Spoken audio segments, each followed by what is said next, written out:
नमस्कार, मैं हूं आपके साथ इश्तियाक अहमद और आप देख रहे आर्य न्यूज। रुक करेंगे देश और दुनिया की तमाम खबरों की तरफ और बुलेटिन की शुरुआत करेंगे इस वक्त बड़ी खबर से, जहां पर बीएसपी ने 18 स्टार प्रचारकों की सूची जारी की है, जहां पर अध्यक्ष मायावती, आनंद कुमार स्टार प्रचारक होंगे और वहीं आपको बता दें कि सतीश चंद्र मिश्र, नकुल दुबे भी स्टार प्रचारक की लिस्ट में शामिल है। उसके अलावा मुनाकाद अली, शमसुद्दीन रईन स्टार प्रचारक है। इसके अलावा सतपाल पिपला, गोरेलाल जाटव बीएसपी प्रचारक की लिस्ट में इस वक्त की बड़ी और अहम खबर, जहां पर यूपी के लिए हर राजनीतिक पार्टी अपने स्टार प्रचारक की लिस्ट जारी करी है। उसी बीच अब बीएसपी ने भी अपने स्टार प्रचारकों की लिस्ट जारी कर दी है, जिसमें बीएसपी ने 18 स्टार प्रचारकों की सूची जारी की है, जिसमें मायावती, सतीश चंद्र और वहीं आपको बता दें कि इसके अलावा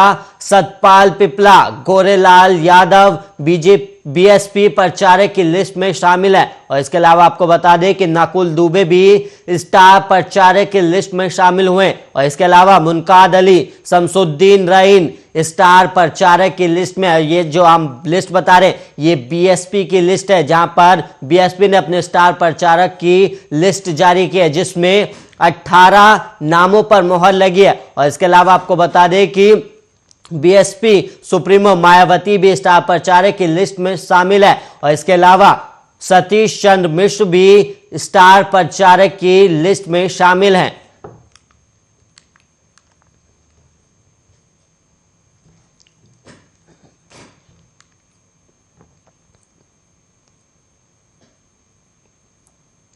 और वहीं एक और बड़ी खबर सामने आ रही है, जहां पर पंजाब चुनाव में संयुक्त समाज मोर्चा की पहली लिस्ट सामने आई है, जहां पर संयुक्त किसान मोर्चा की 35 उम्मीदवारों की लिस्ट जारी हुई है। और इसमें पूर्व गैंगस्टर लखा सिधाना मोड़ मंडी से उन्हें टिकट मिला है। और इसके अलावा आपको बता दें कि संयुक्त समाज मोर्चा में किसानों के 22 संगठन है। इस वक्त की बड़ी और अहम खबर, जहां पर संयुक्त किसान मोर्चा ने अपनी लिस्ट जारी की है, जिसमें 35 उम्मीदवारों की लिस्ट है ये, जिसमें पूर्व गैंगस्टर लखा सिधाना मोड़ मंडी से उन्हें टिकट दिया गया है। और इसके अलावा आपको बता दें कि संयुक्त समाज मोर्चा में किसानों के 22 संगठन शामिल है, जहां अब उन्होंने अपने 35 उम्मीदवारों की लिस्ट जारी की है। और पंजाब चुनाव के लिए एक और लिस्ट जारी की है, जिसमें पूर्व गैंगस्टर का भी नाम शामिल है।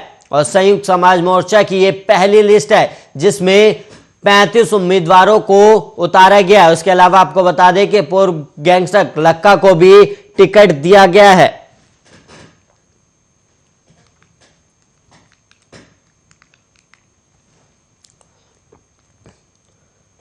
देश में नफरत भरे भाषण यानी हेट स्पीच पर मचा बवाल थमने का नाम नहीं ले रहा है। और वही हिंदू सेना समेत 2 दक्षिणपंथी समूहों ने हरिद्वार और दिल्ली की धार्मिक सभाओं में हेट स्पीच के खिलाफ याचिका का विरोध करते हुए सुप्रीम कोर्ट में हस्तक्षेप याचिका दायर की है। और इन समूहों ने खुद को पार्टी बनाने की अपील की है। और इस याचिका में अकबरुद्दीन ओवैसी और दिल्ली के आप नेता अमानतुल्लाह खान जैसे नेताओं से जुड़े 2 दर्जन से अधिक कथित उदाहरणों का हवाला देते हुए हिंदुओं के खिलाफ नफरत भरे भाषणों की भी जांच करने की मांग की गई है। और याचिका में हिंदू समुदाय के सदस्यों और उनके देवी देवताओं के खिलाफ दिए गए नफरत भरे भाषणों की जांच एसआईटी से कराने की भी मांग की गई है।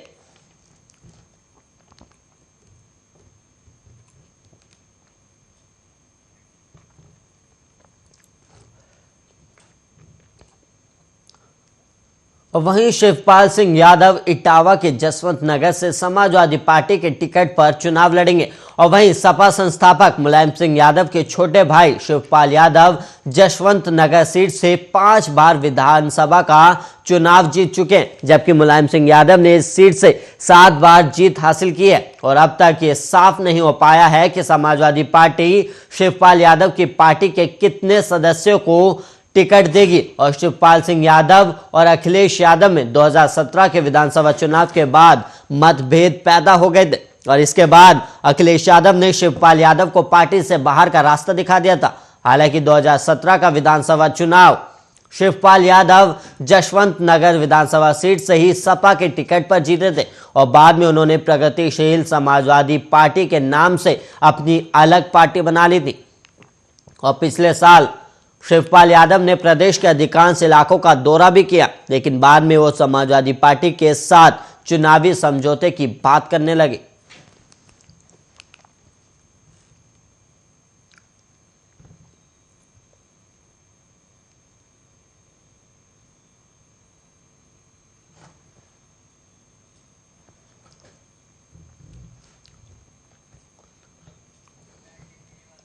वहीं आपको बता दें कि अब जसवंत नगर से शिवपाल यादव चुनाव लड़ेंगे। उसके अलावा आपको बता दें कि इस सीट से शिवपाल यादव करीब 5 बार विधानसभा का चुनाव जीत चुके हैं। उसके अलावा समाजवादी पार्टी के मुलायम सिंह यादव ने भी यहां से 7 बारी विधानसभा का चुनाव जीता है। और इसके अलावा आपको बता दें कि 2017 में शिवपाल यादव ने अपनी नई पार्टी बनाई थी, जिसके बाद कयास लगाए जा रहे थे कि वो अकेले ही चुनाव लड़ेंगे, लेकिन अब उन्होंने समाजवादी पार्टी से विलय का ऐलान कर दिया। और वहीं आपको बता दें कि शिवपाल यादव ने समाजवादी पार्टी के चिन्ह पर ही चुनाव लड़ने का फैसला किया, लेकिन अभी तक स्थिति साफ नहीं हो पाई है कि वो शिवपाल यादव के कितने सदस्यों को टिकट दी जाएगी।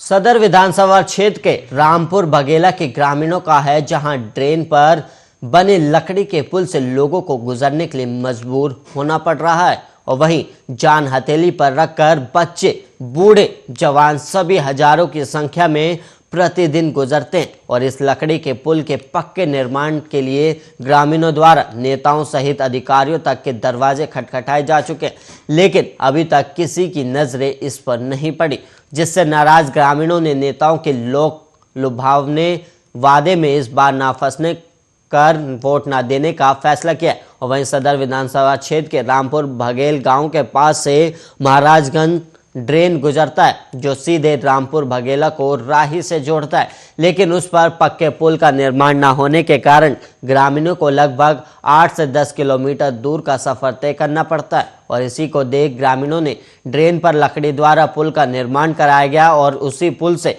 पैदल और 2 पहिया वाहन से लोग गुजरते हैं, लेकिन जिस तरह जान हथेली पर रखकर लोग गुजरते हैं वो निश्चित तौर पर दिल को झकझोर देने वाला है। और इस पुल से गुजरते हुए कई बार बड़े हादसे भी हो चुके हैं, जिसमें कई लोगों को गंभीर चोटें भी आ चुकी हैं और बच्चे विद्यालय जाते समय कई बार पानी में गिर चुके हैं, लेकिन किसी भी जनप्रतिनिधि का ध्यान इस ओर नहीं गया।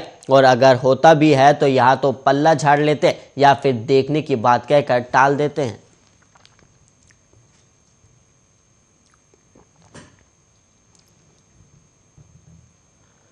देश में जानलेवा कोरोना वायरस महामारी के मामले और वहीं कल की तुलना में आज घटे भी हैं। और देश में पिछले 24 घंटे में कोरोना वायरस के 3,33,533 नए केस सामने आए हैं और वहीं 525 लोगों की मौत होगी।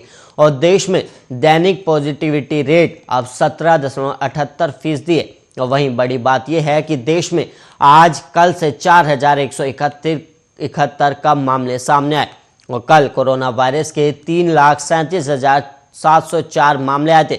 और वहीं केंद्रीय स्वास्थ्य मंत्रालय की ओर से जारी किए गए आंकड़ों के मुताबिक देश में अब एक्टिव मामलों की संख्या बढ़कर 21,87,205 हो गई है। और वहीं इस महामारी में जान गंवाने वालों की संख्या 4,79,409 हो गई है। और आंकड़ों के मुताबिक कल 2,59,168 लोग ठीक हुए, जिसके बाद अभी तक 3,65,60,650 लोग संक्रमण मुक्त हो चुके हैं।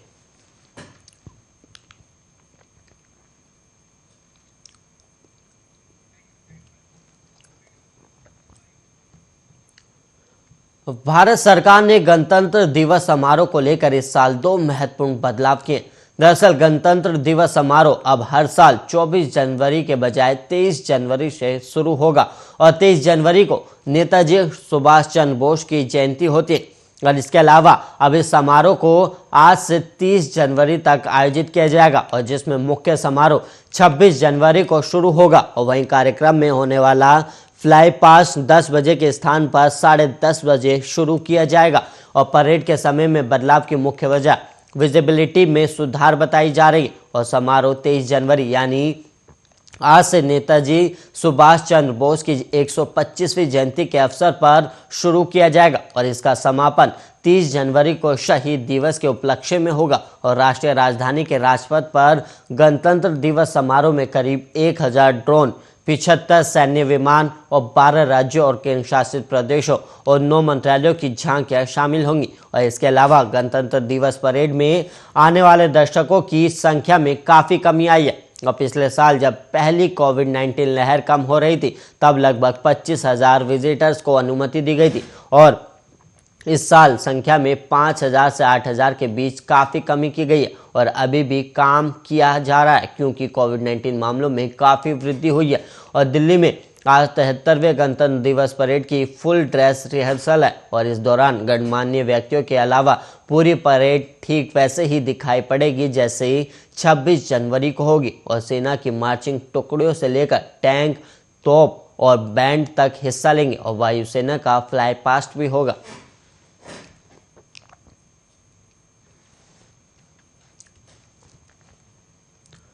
वहीं पीएम मोदी ने सोशल मीडिया पोस्ट के जरिए नेताजी सुभाष चंद्र बोस की जयंती के दिन उनकी प्रतिमा का अनावरण करने के बारे में जानकारी दी थी और वहीं पीएम ने सोशल मीडिया पर लिखा, ऐसे समय में जब पूरा देश नेताजी सुभाष चंद्र बोस की 125वीं जयंती मना रहा है, मुझे ये बताते हुए खुशी हो रही है कि ग्रेनाइट से बनी उनकी भव्य प्रतिमा इंडिया गेट पर स्थापित की जाएगी और ये उनके प्रति भारत के ऋणी होने का प्रतीक होगा और जब तक नेताजी बोस की भव्य मूर्ति पूरी नहीं हो जाती तब तक उनकी एक होलोग्राम प्रतिमा उसी स्थान पर मौजूद रहेगी और मैं नेताजी की जयंती 23 जनवरी को होलोग्राम प्रतिमा का अनावरण भी करूंगा। और अब पश्चिम बंगाल की मुख्यमंत्री ममता बनर्जी ने केंद्र सरकार से अपील की है कि नेताजी सुभाष चंद्र बोस के जन्मदिन पर राष्ट्रीय अवकाश घोषित किया जाए और ममता बनर्जी ने कहा कि इससे पूरा देश नेताजी को श्रद्धांजलि अर्पित करते हुए उपयुक्त तरीके से देश नायक दिवस मना सकेगा।